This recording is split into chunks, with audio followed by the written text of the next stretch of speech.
चलिए अब देखते हैं फटाफट अंदाज में खबरें। जयपुर में कांग्रेस किसान अधिकार दिवस मना रही है। सिविल लाइन फाटक पर मुख्य कार्यक्रम का आयोजन किया गया, जहां पार्टी के वरिष्ठ नेता किसान आंदोलन के समर्थन में धरना दे रहे हैं। इस मौके पर पीसीसी चीफ गोविंद सिंह डोटासरा ने केंद्र सरकार पर जमकर निशाना साधा। उन्होंने कहा कि लोगों ने बीजेपी पर यकीन किया और मोदी को पीएम बनाया, लेकिन केंद्र ने किसानों के पेट पर लात मारने का काम किया। वहीं पूर्व डिप्टी सीएम सचिन पायलट ने कहा कि केंद्र सरकार अड़ियल रवैया अपना रही है। पायलट ने कहा कि किसानों को माओवादी बताया जा रहा है। इन सब को कांग्रेस बर्दाश्त करने वाली नहीं है। कांग्रेस हमेशा किसानों के साथ खड़ी रहेगी। इस मौके पर परिवहन मंत्री प्रताप सिंह खाचरियावास ने केंद्र सरकार पर जमकर निशाना साधा। उन्होंने कहा कि किसानों की मौत के लिए मोदी सरकार को किसान माफ नहीं करेगा। उन्होंने कहा कि सरकार को किसानों के सामने झुकना पड़ेगा। वहीं कृषि मंत्री लालचंद कटारिया ने कहा कि इस कानून के लागू होने के बाद किसान अपनी ही जमीन पर मजदूर बन जाएगा। यदि यह कानून लागू रहा तो किसान परिवारों के लिए ठीक नहीं। राजस्थान का किसान कह रहा है कि मान जाए तो ठीक है, वरना लाठी लेनी ही पड़ेगी। धरने में शामिल राज्यसभा सांसद नीरज डांगी ने कहा कि जब कानून बन रहा था तब कांग्रेस ने आवाज उठाई थी, लेकिन सांसदों को सुना नहीं गया और इसे असंवैधानिक तरीके से पास कराया गया। धरने में कांग्रेस के राष्ट्रीय प्रवक्ता मोहन प्रकाश भी शामिल हुए। उन्होंने कहा कि यह कृषि कानून नहीं बल्कि कॉरपोरेट कानून है। यह लड़ाई किसान की नहीं बल्कि हर नागरिक की है।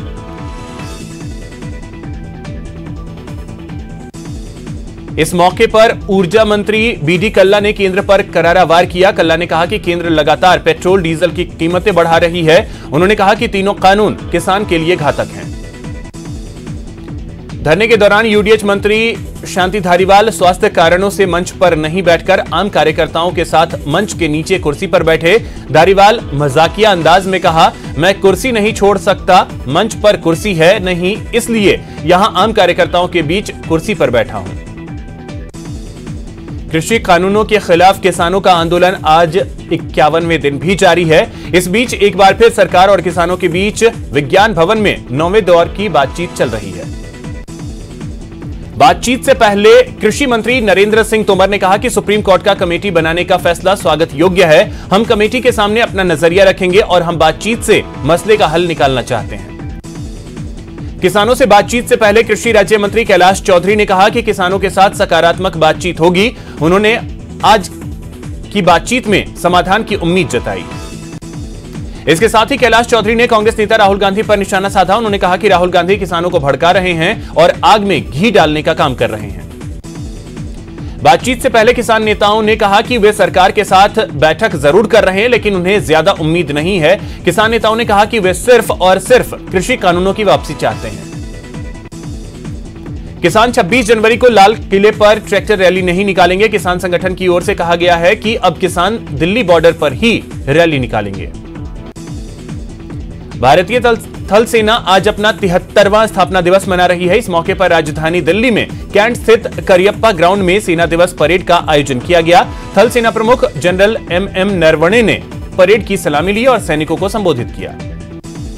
इस मौके पर आर्मी चीफ नरवणे ने चीन और पाकिस्तान को कड़ी चेतावनी दी। उन्होंने कहा कि गलवान में सैनिकों की शहादत व्यर्थ नहीं जाएगी। आर्मी डे पर प्रधानमंत्री मोदी ने ट्वीट कर सैनिकों और परिजनों को बधाई दी। पीएम ने ट्वीट किया कि देशवासियों की ओर से सेना को सलाम। हमारी सेना सशक्त, साहसी और संकल्पबद्ध है। गृह मंत्री अमित शाह ने भी थल सेना दिवस पर शुभकामनाएं दी। उन्होंने ट्वीट किया कि भारतीय सेना शौर्य और पराक्रम का प्रतीक है। देश के बहादुर सैनिकों के अदम्य साहस और बलिदान को नमन करता हूं। सेना दिवस पर फिल्म अभिनेता अक्षय कुमार ने जैसलमेर में सेना के जवानों से मुलाकात की। अक्षय के साथ अभिनेत्री कृति सैनन भी नजर आईं। आर्मी स्टेशन के सगत सिंह स्टेडियम में अक्षय कुमार और कृति सैनन ने विजय रन फॉर सोल्जर मैराथन रवाना किया। वहीं अक्षय कुमार ने जवानों के साथ वॉलीबॉल भी खेला। साथ ही जवानों की हौसला अफजाई की। आर्मी एरिया में अक्षय और कृति की एक झलक पाने के लिए जवानों की भीड़ लगी रही।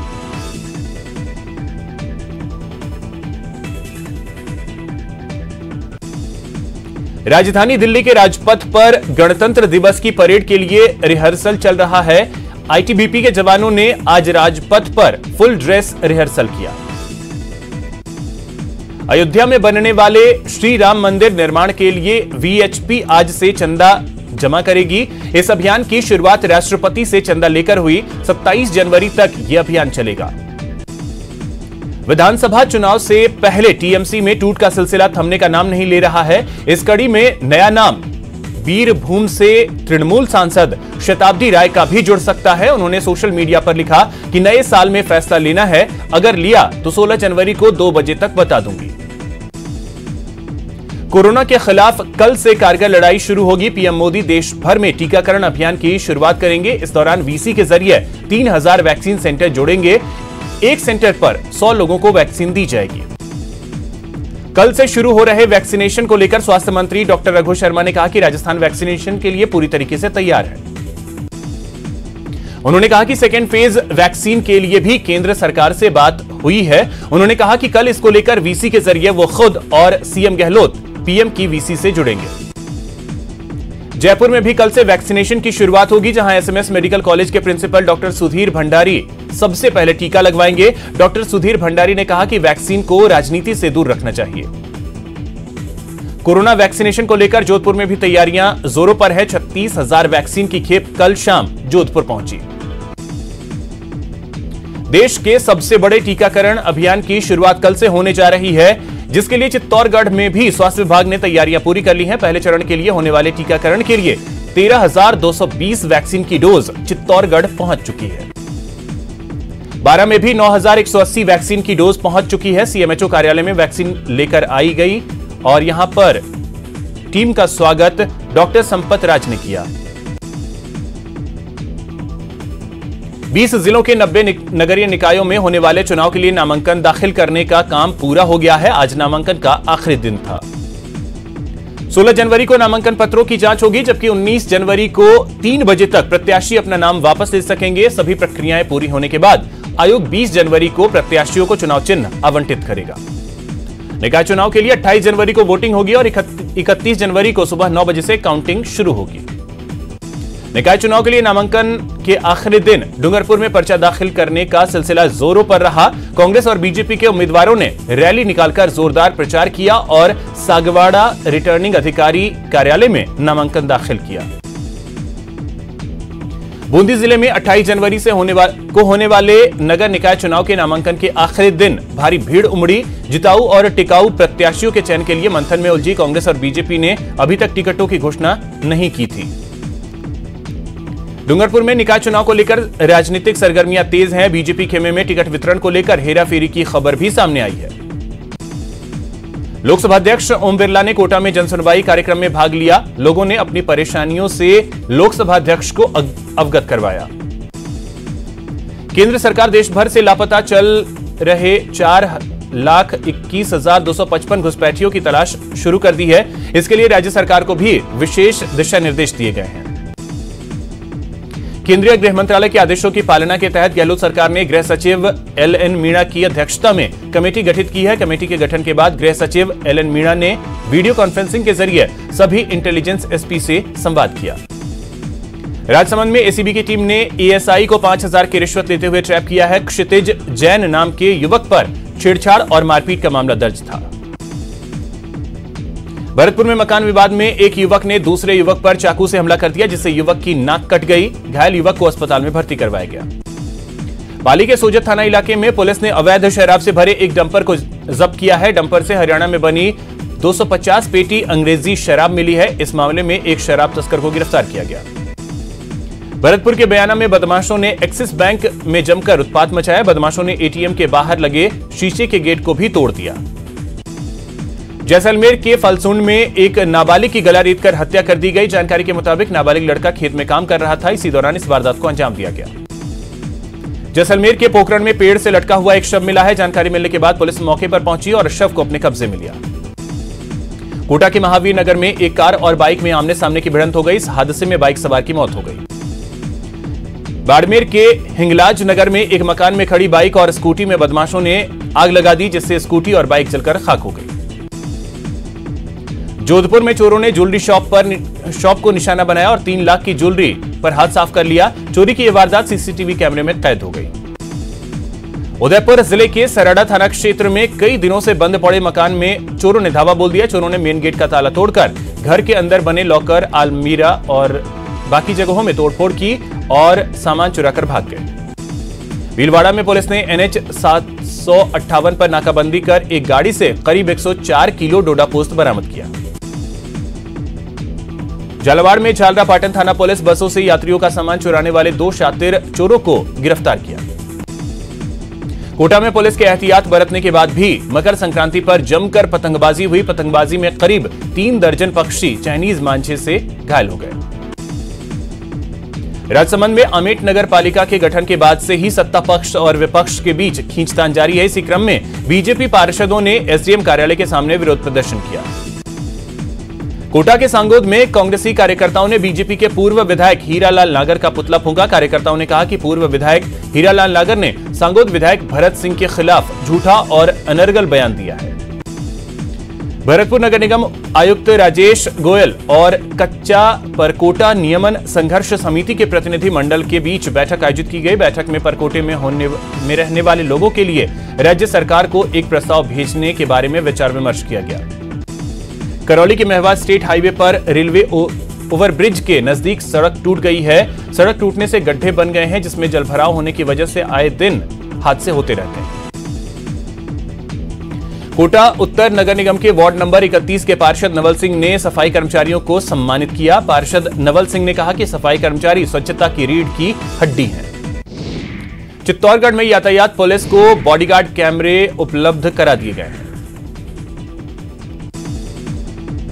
जैसलमेर रियासत के भावी महारावल चैतन्य राज सिंह राज तिलक को लेकर सोनार दुर्ग को दुल्हन की तरह सजाया गया। भावी महारावल के सोनार दुर्ग पहुंचने पर लोगों ने उनका जोरदार स्वागत किया। कोटा जिले के बूढ़ादीत सूर्य मंदिर प्रांगण में सर्व ब्राह्मण समाज की बैठक हुई, जिसमें रविंद्र व्यास को युवा मोर्चा का मंडल अध्यक्ष बनाया गया। देश में बीते 24 घंटे में कोरोना के 15,677 नए मामले सामने आए हैं। इसके साथ ही देश में कोरोना मरीजों का आंकड़ा 1,05,28,000 को पार कर गया। वहीं बीते 24 घंटे में कोरोना की वजह से 189 लोगों की मौत हुई है, जिसके बाद मौत का आंकड़ा 1,51,816 हो गया। सोमवार को देश में कुल 15,848 मरीज ठीक हुए। उत्तर भारत में अगले 3 दिन तक ठंड का कहर जारी रहेगा। मैदानी इलाकों में घना कोहरा बढ़ सकता है। मरुधरा में भी सर्दी का सितम जारी है। श्रीगंगानगर घने कोहरे की आगोश में रहा। भरतपुर में सर्दी का कहर लगातार जारी है। जिले भर में घना कोहरा छाया हुआ है। ठंडी हवाओं के चलते मौसम में बदलाव हुआ है। दौसा में भी सर्दी के साथ साथ घने कोहरे ने जनजीवन अस्त व्यस्त कर दिया है। सिकराय और महुआ उपखंड क्षेत्र में कोहरे का व्यापक असर देखने को मिला। करौली के टोडाभीम क्षेत्र में सुबह से ही घना कोहरा छाया हुआ है, जिससे वाहन चालकों को भारी परेशानी का सामना करना पड़ा। भारत और ऑस्ट्रेलिया के बीच 4 टेस्ट मैचों की सीरीज का आखिरी और निर्णायक मुकाबला ब्रिस्बेन में खेला जा रहा है। पहले दिन का खेल खत्म होने तक ऑस्ट्रेलिया ने 5 विकेट के नुकसान पर 274 रन बना लिए। ऑस्ट्रेलियाई पारी का आकर्षण लाबुशेन की सेंचुरी रही। लाबुशेन ने करियर का 5वां शतक जड़ा। उन्होंने 108 रन की पारी खेली। लाबुशेन को नटराजन ने अपना शिकार बनाया। इससे पहले ऑस्ट्रेलिया ने टॉस जीता और बैटिंग का फैसला लिया, लेकिन मोहम्मद सिराज ने पहले ही ओवर में कंगारुओं को तगड़ा झटका दिया और वार्नर को पवेलियन भेज दिया। दूसरा विकेट शार्दुल ठाकुर ने लिया। उसके बाद स्मिथ और लाबुशेन ने तीसरे विकेट के लिए 70 रन जोड़े। स्मिथ को टेस्ट डेब्यू कर रहे वॉशिंगटन सुंदर ने आउट किया। इसके बाद अपना पहला टेस्ट मैच खेल रहे नटराजन ने ऑस्ट्रेलिया को लगातार 2 ओवर में 2 झटके दिए। उन्होंने मैथ्यू वेड और लाबुशेन को आउट किया। इस मैच में टीम इंडिया ने 4 बदलाव किए हैं। चोटिल जडेजा, हनुमा विहारी, बुमराह और आर अश्विन की जगह मयंक अग्रवाल, शार्दुल ठाकुर, वॉशिंगटन सुंदर और टी नटराजन को टीम में शामिल किया है।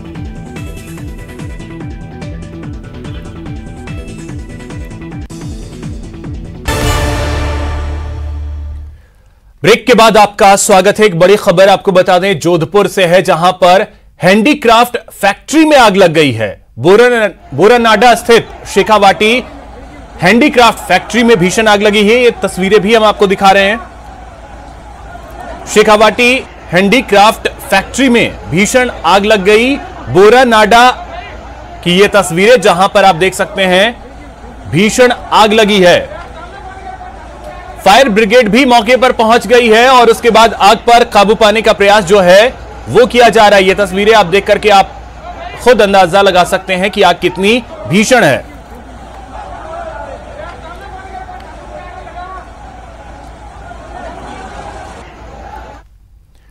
पूरे उत्तर भारत में कड़ाके की ठंड पड़ रही है। पहाड़ों पर बर्फबारी से मुसीबत है तो मैदानी राज्य शीतलहर की चपेट में है। लोग पूरा पैक होकर घर से बाहर निकलते हैं, लेकिन ठंड है कि अंदर तक हाड़ कंपा दे रही है। राजधानी दिल्ली समेत पूरे उत्तर भारत में कड़ाके की ठंड पड़ रही है और उसके बाद ये जो कोहरे का सितम है, इससे लोग काफी परेशान हो रहे हैं।